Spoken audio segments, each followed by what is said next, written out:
हांसी की आवाज news channel देखने के लिए चैनल को सब्सक्राइब करें व घंटी को दबाएं। नमस्कार दोस्तों, हांसी की आवाज यूट्यूब चैनल पर हम शहर की विभिन्न समस्याओं को उठाते रहते हैं, चाहे सफाई व्यवस्था हो, सीवर व्यवस्था हो, पानी की व्यवस्था हो व अन्य व्यवस्था हो, उस पर हम प्रकाश डालते हैं, लोगों की आवाज़ उठाते हैं। हांसी की आवाज़ यूट्यूब चैनल एक ऐसा चैनल है जहां हम विभिन्न शख्सियत से आपकी मुलाकात भी करवाते हैं और समस्याएं भी उठाते हैं। हांसी प्रदेश का सबसे बड़ा सब डिवीज़न है और एक ऐतिहासिक नगरी है। हांसी शहर अब समस्याओं का शहर बनता जा रहा है। सबसे बड़ी समस्या है सफाई की समस्या है। 27 वार्डों में बटा ये हांसी शहर सफाई के मामले में बहुत पिछड़ा हुआ है। शहर में अगर आप घूमेंगे तो जगह जगह आपको कचरा पॉइंट मिलेंगे, मवेशी घूमते रहते हैं, मंडराते रहते हैं, स्वाइन फ्लू जैसी महामारी फैलती रहती है। ऐसा क्यों?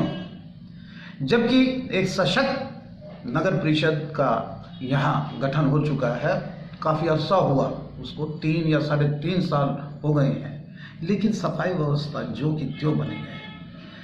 आइए जानते हैं कितने कच्चे कर्मचारी हैं यहाँ, कितने स्थायी कर्मचारी हैं यहाँ, कितना इंफ्रास्ट्रक्चर है, प्रशासन क्यों पंगु है, नगर परिषद क्यों पंगु है, बार बार लोगों को क्यों सफाई के लिए आवाज़ उठानी पड़ती है।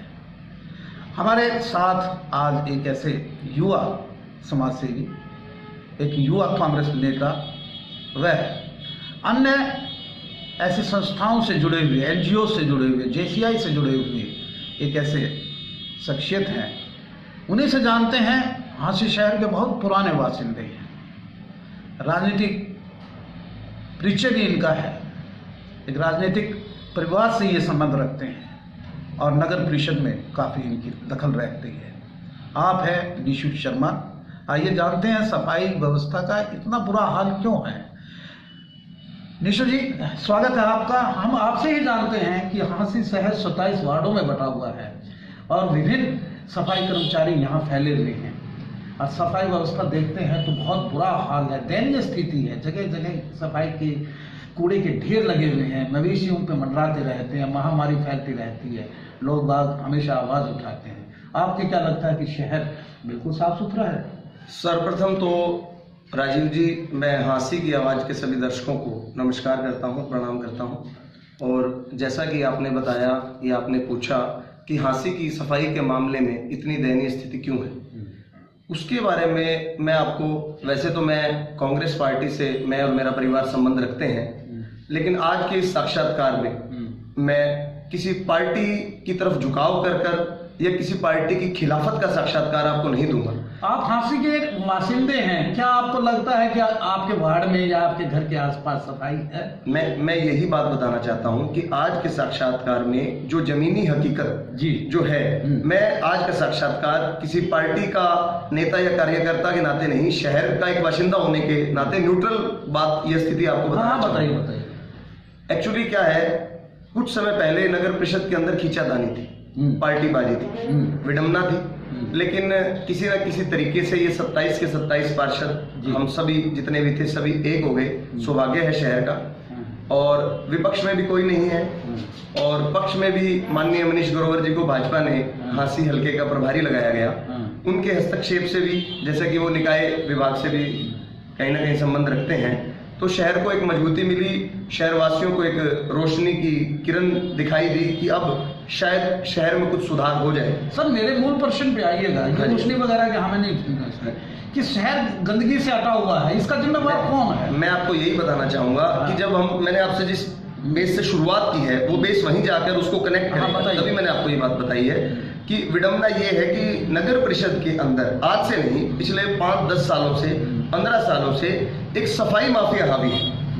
एक सफाई माफिया, वो सफाई माफिया इस बदहाल शहर की सफाई व्यवस्था के लिए प्रत्यक्ष रूप से जिम्मेदार है।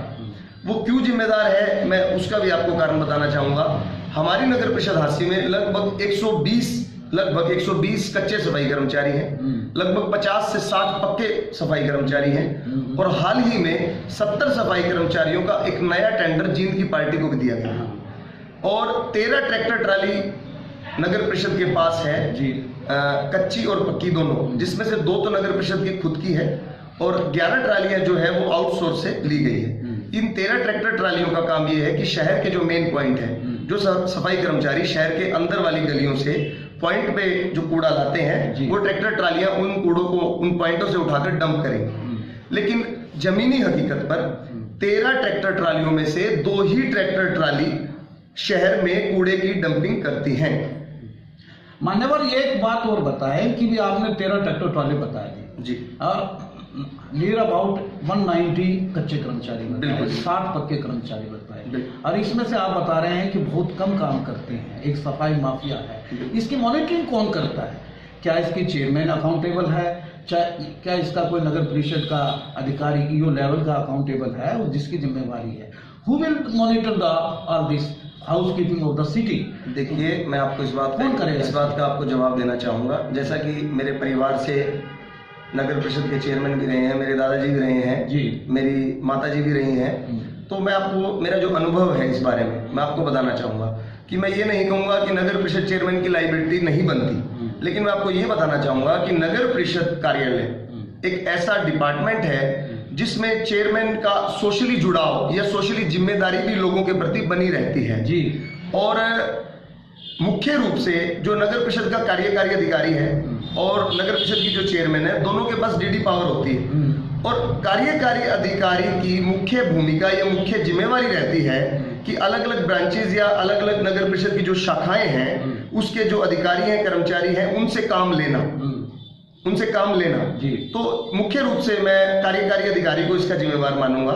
और कार्यकारी अधिकारी के बाद जो सैनिटरी इंस्पेक्टर होता है, जो सैनिटरी ब्रांच है, सफाई की जो शाखा है, सैनिटरी इंस्पेक्टर की भी मुख्य रूप से जिम्मेवारी है कि वो इन चीजों की मॉनिटरिंग करे। क्या चेयरमैन इनके नीचे काम करती है? दोनों चेयरमैन इनके नीचे काम नहीं करता है, चेयरमैन सर्वे सर्वा है, लेकिन चेयरमैन के भी कहीं ना जो काम है, जो कार्य है, उनको क्रियान्वित चेयरमैन नहीं करेगा, उनको क्रियान्वित करेगा सैनिटरी इंस्पेक्टर। सफाई करेगा सफाई कर्मचारी, हाजिरी लेगा दरोगा से ऊपर देखेगा सैनिटरी इंस्पेक्टर की वो काम सही कर रहे हैं कि नहीं कर रहे हैं। अगर सफाई कर्मचारी या दरोगा काम नहीं कर रहे हैं तो सैनिटरी इंस्पेक्टर लीगली कार्रवाई करेगा। तो आप ये देखिए ना कि सैनिटरी इंस्पेक्टर क्या कर रहा है। सैनिटरी इंस्पेक्टर ठीक काम नहीं कर रहा है तो ईओ करेगा। एक्चुअली नगर परिषद का चेयरमैन एक राजनीतिक पोस्ट भी है। मैं ये नहीं कहूंगा कि इस बात से कि उनकी कोई जिम्मेवारी नहीं बनती है, लेकिन कहीं ना कहीं राजनीतिक व्यक्ति कहीं ना कहीं कई मजबूरियों में बन जाता है, कहीं ना कहीं उसकी मजबूरियां हो जाती है। देखिए, शर्मा जी का कहना है कि सीधे जिम्मेवारी सैनिटरी इंस्पेक्टर की, कार्यकारी अधिकारी। सबसे पहले सफाई माफिया, मैं एक मिनट, सफाई माफिया ये किसको कहते हैं? मैं बताता हूँ। तो सफाई माफिया ये कह रहे हैं कि सैनिटरी इंस्पेक्टर की जिम्मेवारी बनती है दूर करना, उसके बाद ईओ की दूर करना बनती है, और उसके बाद किसका नंबर आता है? मैं आपको सफाई चेयरमैन का तो आता है। मैं राजीव जी, मैं आपको बताना चाहूंगा, आप मुझसे, आपका प्रश्न मुझसे ये होना चाहिए कि सफाई माफिया कौन है। मैं उसके बारे में आपको बताऊंगा कि सफाई माफिया कौन है। तो आप बताइए, चलो सफाई माफिया कौन और कौन इसको चेक एंड बैलेंसेस लगा सकता है, क्यों है? अगर ये है तो क्यों पनपा, सबकी नजर में है तो क्यों पनपा? मैं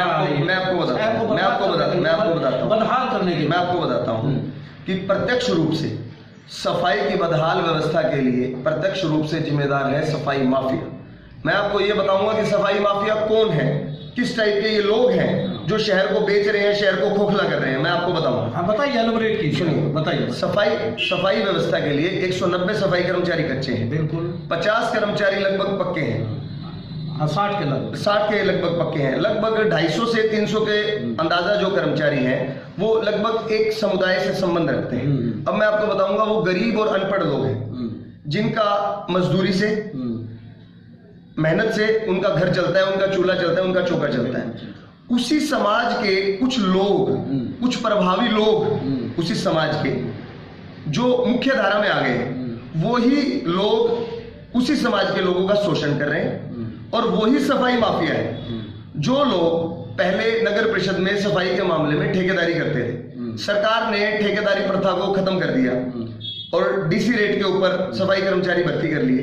जो ठेकेदारी प्रथा में जो सफाई कर्मचारी थे, सफाई कर्मचारी तो डीसी रेट पे भी हुई है और ठेकेदारी प्रथा में भी वही थे। लेकिन अब वो लोग क्या कर रहे हैं, जो 120 कच्चे कर्मचारी है, उस 120 कच्चे कर्मचारियों में कम से कम 20 से 30 लोग उनके परिवार के सदस्य हैं जो धरातल पर सफाई नहीं कर रहे हैं लेकिन कागजों के अंदर तनख्वाह ले रहे हैं। सबसे पहले सफाई माफिया इस तरह का गबन कर रहा है। अब मैं दूसरा, आप राजीव जी मेरा काउंटर क्वेश्चन है, जी। जब आप जैसे सोशल वर्कर की निगाह में, अब उसके नॉलेज में सफाई माफिया की ये लैंग्वेज है जी, तो क्या सैनिटरी इंस्पेक्टर नहीं जानता कि ये सफाई माफिया कौन? सब पता है, क्या ईओ नहीं जानता? सब पता है उन्हें। क्या एक राजनीतिक अपना महत्वाकांक्षा रखने वाला चेयरमैन नहीं जानता कि सफाई माफिया कौन है? तो ये सबकी अकाउंटेबिलिटी, ज्वाइंट वेंचर अकाउंटेबिलिटी नहीं बनती कि सफाई माफिया को दूर करें, जबकि शहर सड़ रहा है आपकी निगाहों में, बुरा हाल है, बदहाल है, मवेशी फैलते रहते हैं, महामारी एपिडेमिक डिजीज जो स्वाइन फ्लू जैसे न जाने कितने गंगाराम हॉस्पिटल में जा चुके हैं वहाँ, और ऐसी कैसी हेपेटाइटिस बी, डायरिया जैसे रोग फैलते हैं। सफाई हर पॉइंट के ऊपर, यानी कचरा पॉइंट पे मवेशी फैलते हैं और पशु डोलते रहते हैं। तो इसकी कौन करेगा? इसकी जिम्मेवारी कौन लेगा? अल्टीमेटली सफाई माफिया को कौन क्लीन करेगा? मैं आपको यही बताना मैं आपको यही बताना चाहता हूँ। माननीय नगर परिषद चेयरमैन प्रतिनिधि ने सभी पार्षदों की बजरंग आश्रम में मिलकर एक मीटिंग हुई थी जी। इन मुद्दों पर गंभीरता से विचार विमर्श किया गया और निष्कर्ष ये निकला कि 7 पार्षदों की एक कमेटी बनाई गई। सफाई की व्यवस्था को सुधारने के लिए एक दूसरे से सुझाव लिए गए और उन सुझावों पर कार्य शुरू भी कर दिया गया। लेकिन फिर मैं आपको ये बताना चाहता हूं कि सफाई माफिया, हमारी जो नगर परिषद के कार्यालय में दोबारा दूसरी मीटिंग हुई सफाई व्यवस्था को सुधारने के लिए, सफाई माफिया के वो लोग, सफाई माफिया के वो व्यक्ति, जब भी हम सफाई के लिए कोई पार्षद मिलकर कोई नीति बनाने का काम करते हैं, उसी टाइम वो आकर हड़ताल उन सफाई कर्मचारियों को, भोले वाले सफाई कर्मचारियों को भड़काने का काम करते हैं, उन अनपढ़ सफाई कर्मचारियों को भड़काने का काम करते हैं। मुद्दा सफाई की नीति का बनाने का होता है और वो मुद्दा बना देते हैं हड़ताल का।